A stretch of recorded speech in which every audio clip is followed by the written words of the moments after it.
Bonjour Michel Sierra. Bonjour Gilles. Est-ce que tu savais qu'on nous écoute outre-Atlantique ? Et par le web, je suppose, non ? Mais oui, grâce à Internet. Un message de la Maison Blanche de Joe B. qui nous demande les problèmes de mémoire. Comment les détecter ? Ça lui arrive à Joe B de temps en temps. C'est pas le web, c'est la NSA. Bon. Ce sont les satellites. Le problème de Joe B, comme vous dites. Non, plus généralement, les problèmes de mémoire. Ouais. Arriver à un stade, un âge avancé. Mitterrand et Macron, c'est compliqué. Déjà, on comprend pas. Confondre l'Égypte et le Mexique, c'est compliqué aussi. Ils sont presque à côté. C'est voisins, c'est presque la même latitude. Mais quand même, non, ça pose problème un peu pour la démocratie américaine parce qu'on ne sait pas ce qui va se passer.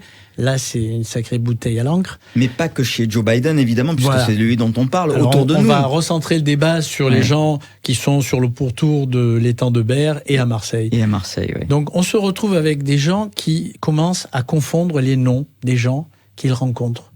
Ils commencent à trouver très difficilement le nom de la personne. Et parfois, ils ne le retrouvent jamais. Ce sont des pertes de mémoire. Alors, ce sont des pertes de mémoire, mais c'est tout simplement parce que le tiroir dans lequel ils ont mis la protéine qui porte le nom de la personne, le tiroir, il s'ouvre plus.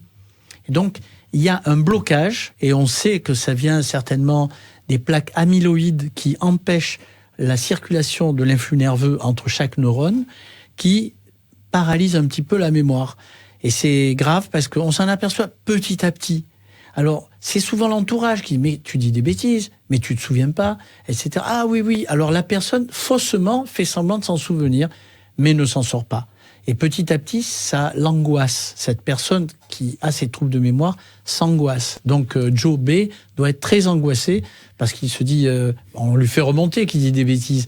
Il se dit « mais comment je vais faire ?» Surtout s'il y a un mandat de 4 ans ensuite. Donc vous voyez, le problème des Américains, c'est compliqué. Mais pour nous, les problèmes de l'étang de Berre, c'est qu'on a effectivement des difficultés à se souvenir de ceci ou de cela. Il faut donc exercer son cerveau à faire des exercices de mémoire. Ça existe. Ne serait-ce que les jeux télévisés à la télévision, ça aide parce que ça vous stimule une mémoire ancienne, des mémoires aussi induites par la déduction d'événements immédiats, des chansons. Et c'est un excellent moyen, la chanson et les paroles des chansons, parce que ça se situe pas dans les mêmes tiroirs de mémoire que les autres. Tu penses au jeu de Nagui, évidemment, le soir sur France 2. Par exemple. Ouais. Et les jeux de midi aussi. Il existe aussi des applis pour les mobiles. Et il y a des applis qui sont très intéressantes aussi pour ceux qui manipulent les smartphones. Et puis, après, il faut se poser des cols, il faut jouer. Le cerveau adore jouer. Quand vous le faites jouer, il va recréer des connexions. C'est important. Si vous êtes passif devant un écran télé sans répondre aux questions, c'est pas bon. L'idéal, c'est de faire des trivial poursuites, c'est de faire des jeux de déduction avec des amis autour de vous. On joue, Michel ? Oui, je sais pas si on a le temps, là. Quel est le nom du chien dans la série Rintintin ? C'est pas un cheval blanc d'Henri IV ou un truc comme ça.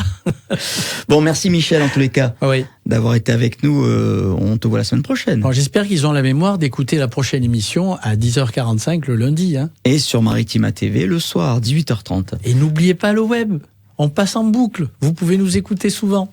Salut à tous.